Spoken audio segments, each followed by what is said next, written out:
नमस्कार विद्यार्थी मित्रांनो, स्थूल वाचन पाठ 2 पुन्हा एकदा या पाठामध्ये तुमचं स्वागत। स्थूल वाचन पाठातील हा दुसरा धडा मणक्या पेरेन लागा। तुमच्या कुमार भारती पाठ्यपुस्तकामध्ये मणक्या पेरेन लागा ही धडा दिलेला आहे। स्थूल वाचनातील तो कवितेच्या रूपामध्ये सांगितलेला आहे आणि याचा सेशन हा दुसरा आहे। या सेशन मध्ये आपण उर्वरित कवितेतील ओळींचा अर्थ समजून घेऊया आणि त्यानंतर पाठाखालील स्वाध्याय अभ्यासूया।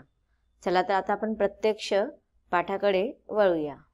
विद्यार्थी मित्रांनो, माणसं पेरायला लागू ही विरा राठोड यांची अनुवादित केलेली कविता आहे आणि या कवितेमध्ये कवीने ज्याप्रमाणे मातीमध्ये बी पडल्यानंतर ती माती आपसूक त्या बीचं पालनपोषण करत असते। अनेक प्रकारच्या संकटातून ती तिचं रक्षण करत असते। त्या बीचं आणि मातीचं नातं इतकं काही घट्ट जडतं एकमेकांवरती ती माती ऊन, वारा, पाऊस, तुफान, दुष्काळ जे काही संकट असतात त्या संकटांपासून माती लढत राहते आणि त्या बीचं पालन पोषण करते आणि ती बी हळूहळू मोठी होते आणि त्याचं झाडमध्ये रूपांतरित होते। एकदन ओन झाड करणच छोडचं चालो। मग माती म्हणते की ह्या बीचं मी एक दिवस झाडमध्ये रूपांतर करूनच तिला सोडणार। त्याचप्रमाणे पुढे कवी म्हणतात की चला तर आपण बी मणक्या पेरेन लाग जावा। तर आता आपण सुद्धा काय करूया, मणक्या म्हणजे माणुसकी पेरूनच किंवा पेरायला चालू करूया। आता ही विरा राठोड यांची कविता एकीकडे दिलेली आहे। आता आपण बाजूलाच माणसं पेरायला लागू ही कविता मराठीमध्ये अनुवादित केलेली आहे आणि इथे अनुवादक आहेत, खाली या कवितेच्या खाली त्यांचं नाव दिलेलं आहे, विनायक पवार यांनी मराठीमध्ये अनुवादित केलेली ही कविता आहे। एक बी मातीत पडतं, मातीशी त्याचं घट्ट घट्ट नातं जडतं, मातीत त्याला लावते जीव, अशी काय घडते ऊन, वारा, पाऊस, पाणी, वारं वावधान म्हणजेच वारं किंवा वादळ, वादळ म्हणजेच वावधान, दुष्काळाशी लढते, एक दिवस त्याला झाड करून सोडते। चला आपण ही माणसं पेरायला लागू। तर कवीने असं का सांगितलं की आता आपल्याला माणसं पेरायची गरज का आहे, तर हे वर्णन करत असताना कवी म्हणतात की ज्याप्रमाणे आज आपण सर्वत्र पाहत आहोत की काय झालेलं आहे, सर्वत्र आज लोकांच्या मनाच्या ज्या खिडक्या आहेत एकमेकांमध्ये जो जिव्हाळा, प्रेमाळा, आपुलकी आपण पाहतो ते आपल्याला आता पाहायला मिळत नाहीये। मानवामधला आपलेपणा नष्ट होत चाललेला आहे। आज सर्वत्र एकमेकांवरचा विश्वास उडत चाललेला आहे। एक माणूस दुसऱ्यावरती विश्वास करत नाही, जो तो आपापल्या स्वार्थामुळे एकमेकांचा वापर करून घेत आहे आणि हा भ्रष्टाचार सगळीकडे पसरलेला आहे। या भ्रष्टाचारामुळे काय होत आहे की भ्रष्टाचार सगळीकडे पसरल्यामुळे आपलं समाज पोखरत चाललेला आहे। भ्रष्टाचार, दैन्य, अंधश्रद्धा, इतर ज्या काही अवाजस्वी घटक ज्या आहेत, धर्मांधामुळे लोक धर्मावरनं एकमेकांबरोबर भांडतात, कशावरनंही त्यांना आज कारण नसतानाही लोक एकमेकांबरोबर भांडत राहतात आणि त्यामुळे काय होते की माणुसकी लयाला चाललेली आहे, म्हणजेच माणुसकी नष्ट होत चाललेली आहे। अशा या आधुनिक काळामध्ये माणसांवर चांगले संस्कार होणे गरज आहे आणि त्या संस्कारातून माणुसकीची निर्मिती होणे सुद्धा आवश्यक आहे। म्हणून माणुसकी पेरणे म्हणजेच विवेकी माणूस निर्माण करणे आजच्या काळाची गरज झालेली आहे। म्हणून इथे कवितामध्ये कवी सांगतात की माणसं पेरायला लागूया, ज्या अर्थात माणसांना सुसंस्कारित करायला हवं, कारण की आधुनिक या युगामध्ये पाश्चात्याचं अवाजवी अंधानुकरण किंवा अनुकरण करत आपल्या देशाची संस्कृती, आपल्या देशाची सभ्यता कुठेतरी ऱ्हास होत चाललेली आहे। आपल्या देशामध्ये जिजाऊसारखी माताने शिवाजी घडवला, संभाजी घडवला, आपल्या संतांची ही भूमी मानली जाते. सुजलाम सुफलाम ही भूमी मानली जाते, पण ह्या भूमीवरती आज माणुसकी लयाला म्हणजे नष्ट होत चाललेली आहे. मग अशा ह्या माणुसकी पेरणे म्हणजेच विवेकी माणसाची निर्मिती करणे हे आपलं कर्तव्य आहे आणि ते कर्तव्य समजून ह्या मातृभूमीचं रक्षण करून आपण सुसंस्कारित अशी माणसं घडवायला हवी. आज आपण पाहतो की घरातून एकटी स्त्री बाहेर पडू शकत नाही. का पडू शकत नाही? कारण की आज समोरच्या व्यक्तीवरती विश्वास ठेवणे फार चुकीचे आहे.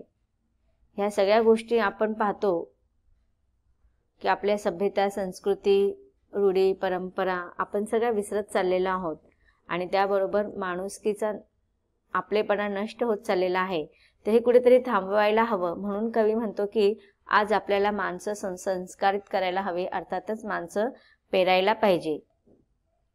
या कवितेमध्ये जिव्हाळा, स्नेहभाव व्यक्त करत आहे आणि हे व्यक्त करत असताना कवी विरा राठोड माणसे पेरण्याचा बहुमोल असा सल्ला आपल्या सर्वांना देत आहे. त्यांनी माती आणि बीज यांचा प्रतीक म्हणून वापर केलेला आहे आणि ह्या प्रतीकात्मकातून सुंदर असा विचार आपल्यासमोर व्यक्त केलेला आहे. एका चिमुकल्या बीजातून झाड होईपर्यंतचा प्रवास मातीत ममतेने जोपासले जाते. बीजचं जेव्हा झाड करण्यात तिच्या जन्माचे सार्थक आहे अशी माती मानत असते. त्याचप्रमाणे या समाजाच्या मातीत माणसे रुजवली व त्यांच्यावर चांगले संस्कार केले तर त्यातून चिरंतन माणुसकी निर्माण होईल. हा आशय ह्या कवितेतून अभिव्यक्त होतो. म्हणून ह्या कवितेचं जे शीर्षक दिलेलं आहे की माणसं पेरायला हवे, हे अत्यंत समर्थक आणि मार्मिक असं शीर्षक आहे. तर ह्या कविते पाठीमागील उद्देश म्हणजेच काय की ही कविता एका बोलीभाषेमध्ये आहे आणि अशाच रीतीने विद्यार्थ्यांमध्ये आपापल्या बोलीभाषेमध्ये म्हणजे अनेक बोलीभाषा असतात. पावरी असते, गोंडी असते, कोरकू असतं, वारली, वराडी, त्याच्या व्यतिरिक्त मालवणी पण असते, अहिराणी असते. तर ह्या वेगवेगळ्या बोलीभाषेमध्ये मुलांनी आपली काव्य कल्पना, आपले काव्य सौंदर्य फुलवावी, लिहावी, व्यक्त व्हावे याच्यासाठी ही कविता आपल्या पाठ्यपुस्तकात घेतलेली आहे. आणि ह्या कवितेमधून कवी विरा राठोड त्यांनी जी काही सल्ला, बहुमोल सल्ला ह्या कवितेच्या माध्यमातून दिलेला आहे की माणसं सुसंस्कारित करण्यासाठी आज माणसं पेरायला हवीत. हा विद्यार्थ्यांपर्यंत नक्कीच हा भावार्थ किंवा संदेश पोहोचलेला आहे. विद्यार्थी मित्रांनो, ही कविता इथे संपलेली आहे. आता आपण ह्या कवितेखालील स्वाध्याय अर्थात कृती अभ्यासून घेऊया. विद्यार्थी मित्रांनो, कवितेचा स्वाध्याय अभ्यासण्यापूर्वी आपण ह्या कवितेंचा ओळी मराठीमध्ये समजून घेऊया. ही कवितेची जी ओळ आहे कवीने लिहिलेली विरा राठोड यांनी, ही बंजारी भाषेमध्ये आहे. तर आपण त्यांचा मराठीमध्ये अर्थ समजून घेऊया. एक बी जमीन गडच म्हणजे एक बी मातीत पडतं, जमिनी ओरो नातं जुळच मग मातीशी त्यांचं नातं जुळतं. धूळ ओन लगाड क्षण जीव म्हणजेच माती त्याला काय करते, जीव लावते. आसो काही घडस म्हणजेच असे काही घडते. पाणी पावस पाणी पाऊस, उंदाळो वरसाळो म्हणजे उन्हाळा पावसाळा. आंधी आंघोळो म्हणजे वारं वादळ.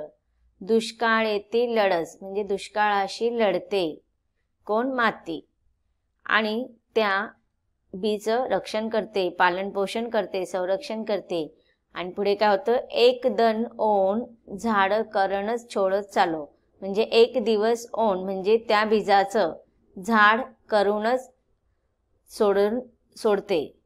आणबी आपण बी मणक्या पेरेन लाग जावा म्हणजेच आपणही माणसं पेरायला जाऊ. हा ह्या कवितेच्या ओळींचा अर्थ आहे. आता आपण ह्या कवितेखालील प्रश्नोत्तर पाहूया.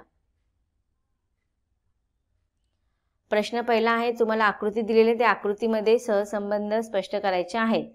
पहिला आहे बीचे झाड होणे आणि दुसरा आहे माणसाचे माणूसपण जागे होणे. तर पहिलं पाहूया. बीचे झाड होणे मध्ये बीचे झाड होणे पहिलं बीज, नंतर माती जोपासते आणि मग झाड होते. तसंच माणसाचे माणूसपण जागे होणे, माणूस, प्रगल्भता आणि माणुसकी. प्रश्न दुसरा पाहूया. 2. माणसं पेरायला लागू या शीर्षकातून कवीला अभिप्रेत असलेला भावार्थ उलगडून दाखवा. तर पाहूया ह्या प्रश्नाचं उत्तर. कवी विरा राठोड यांनी मणक्या पेरेन लागा या कवितेत बीज व माती यांचा जिव्हाळ्याचा स्नेहभाव व्यक्त करताना माणसे पेरण्याचा बहुमोल असा सल्ला दिलेला आहे. पुढे उत्तर कंटिन्यू आहे. त्यांनी माती व बीज यांच्या प्रतीकातून एक सुंदर विचार वाचकांसमोर मांडला आहे. एका चिमुकल्या बीजातून झाड होईपर्यंतचा प्रवास माती ममतेने जोपासते. बीजाचे झाड करण्यात तिच्या जन्माचे सार्थक आहे.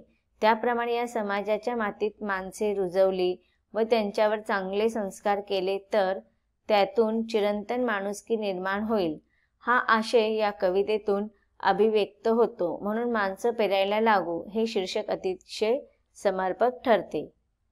पुढचा प्रश्न आहे प्रश्न क्रमांक 3. माणसे पेरा माणुसकी उगवेल या विधानाचा तुम्हाला समजलेला अर्थ लिहा. उत्तर. मातीत बीज पेरले की मातीच्या कष्टमय मायेतून त्याचे झाड होते. माती त्या बीजाला सगळ्या नैसर्गिक आपत्तीपासून वाचवते, दुष्काळाशी लढते, बीजाची मायेने निगराणी करते. या सर्व प्रक्रियेतून बीजाचा वृक्ष होतो. आणि त्याचप्रमाणे आजच्या मूल्यहीन समाजामध्ये चांगल्या संस्काराच्या मातीत जर माणसांना पेरले तर त्यातून मानवतेचा निकोप वृक्ष उभा राहील, अशी आशादायक भावना या विधानातून व्यक्त झाली आहे. नवविचारांच्या नवसमाजात माणुसकीला बहर येईल व मानवजात सुखी होईल, असा सर्जनशील आशय माणसे पेरा माणुसकी उगवेल या विधानातून व्यक्त होतो. पुढचा प्रश्न आहे प्रश्न क्रमांक 4. माणुसकी पेरणे काळाची गरज या विधानाचा तुम्हाला कळलेला अर्थ लिहा. उत्तर. मातीमध्ये बी पेरले की मातीच्या मायेच्या संस्कारामधून वृक्ष जन्माला येतो. माती ऊन, वारा, पाऊस, वादळाची झळ सोसून बीजाची जोपासना करते. बीजाला दुष्काळाची झळ सोसावी लागू नये म्हणून ती दुष्काळाशी सामना करते. या प्रतीकातून कवींनी सामाजिक आशय मांडला आहे. पुढे कवी म्हणतात की आज भ्रष्टाचार, दैन्य, अंधश्रद्धा व इतर धर्मांध घटक यामुळे समाज पोखरलेला आहे आणि त्यातून माणुसकी लयाला जात आहे. अशा या आधुनिक काळात माणसांवर चांगले संस्कार होऊन माणुसकी निर्माण होणे आवश्यक आहे. म्हणून माणुसकी पेरणे म्हणजेच विवेकी माणूस निर्माण करण्याची आजच्या काळाची गरज अधोरेखित होते. तर विद्यार्थी मित्रांनो, अशाच रीतीने ही कविता इथे संपलेली आहे. धन्यवाद.